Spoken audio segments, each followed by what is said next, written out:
I know, right? You thought we were going to open some Visions? Actually, no. Old boxes right now. I thought I would show you. We got Visions. Awesome set. By the way, the box I show you are ones I've had since I was a kid. I thought these were pretty awesome back in the day, and I kind of collected them and kept them. And it's funny how people do collect these nowadays.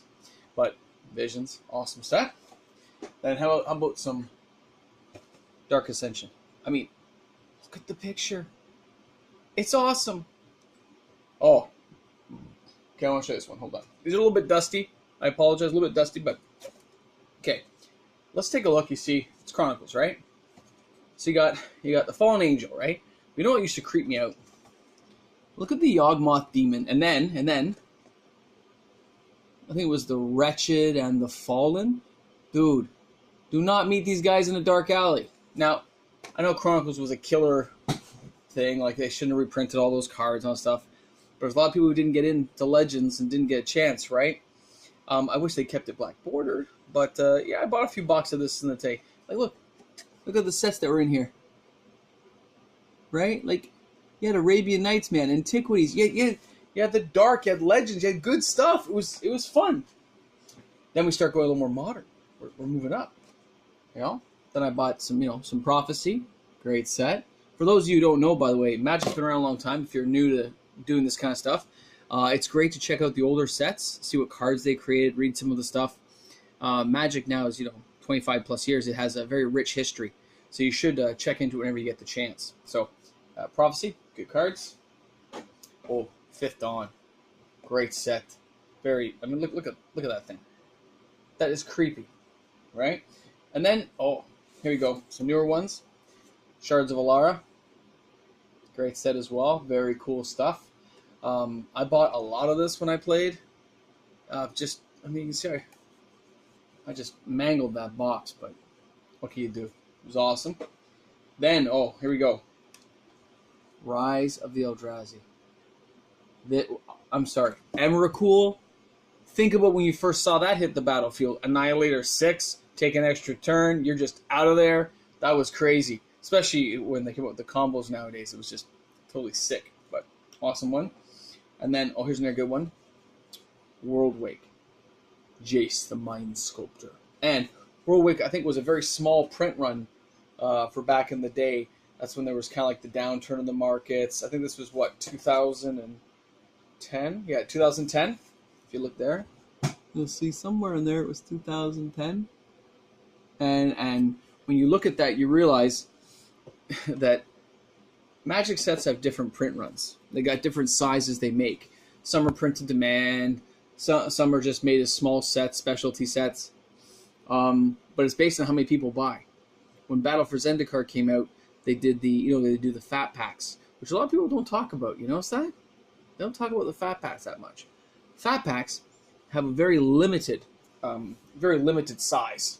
So I can bring this a little closer. So with their limited size, 9 packs in the thing, but beautiful artwork, smaller print runs because it's based on what people out there will buy, what us as the public pick up. So I think it was Battle for Zendikar. They underdid the print run by like more than half because the previous set nobody really bought a lot of it, so they cut the production run. And then there was this big huge push. What was that? 2015, 2014, 2015.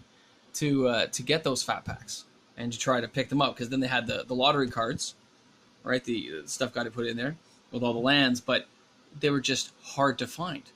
And people started jacking up their prices. I was picking them up, I think, for $38 at the time, and I think they jumped all the way to like 50, 60, $70. Yeah, you don't really find them in the stores anymore. If they do, they keep a couple around because they're cool to look at. And you can still find them on eBay. They've been creeping up over the last year or so, only by $1 or $2, not too much. But, Battle for Zendikar has good stuff in it. Not amazing stuff, good stuff, but not amazing. But the print run of the fat packs was quite low. Even like the Theros fat packs were quite low as well. And I've noticed, by the way, Theros boxes have started creeping up recently. I was checking that out. And depending on what cards they put into the new set for War of the Spark, you might see Ugin start to climb as well. He was the only real good card that was in Fate Reforged other than some fetch lands you could get. But it was still, you know, there's a chance he'll start climbing as well. I noticed as well, you know, when they did the War of the Spark, if you guys have been looking, of course, most of you have, you're going to notice they did the 36 Planeswalkers. And I was watching a few other videos from other people, and I took some of their ideas. I'm like, we don't know exactly what they've done, of course. I haven't spoiled it all. But there could be 36 Planeswalkers. They're going to have, obviously, common ones, uncommon, rare, mythic. But they could also do alternate art. How do you know there's not 3 of each Planeswalker? I mean, 1 Planeswalker per pack, but 3 different types. You know, when they sell the intro packs now, they have that Planeswalker like Teferi. They had the good one in Dominaria. Then they had the okay one that was, you know, not that great. They could do the same thing, but do 3 types. They could have a low casting cost one, a mid-level casting one, and a high casting one. We don't know. That's what's awesome. Because if they did that, that would just be sick for people to enjoy.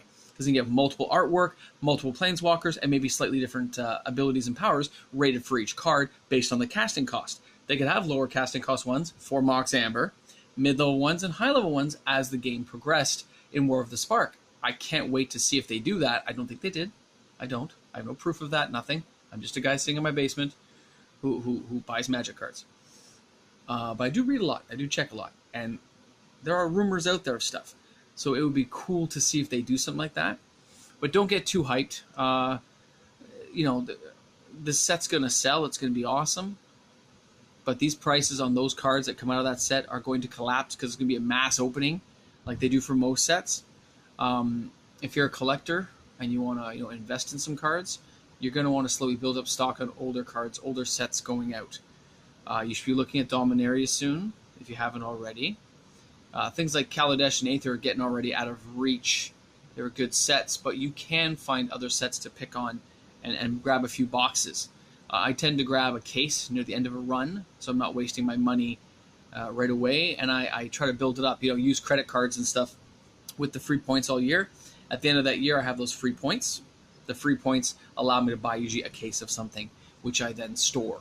And then I open individual cards as I want them. So something to keep in mind. Anyway, thought I'd show you some cool old boxes, talk about a few things that are up and coming, and keep an eye on those. And don't forget, after Battle for Zendikar, you got Oath to Gatewatch, which again has weaker lottery cards, but it still has lottery cards.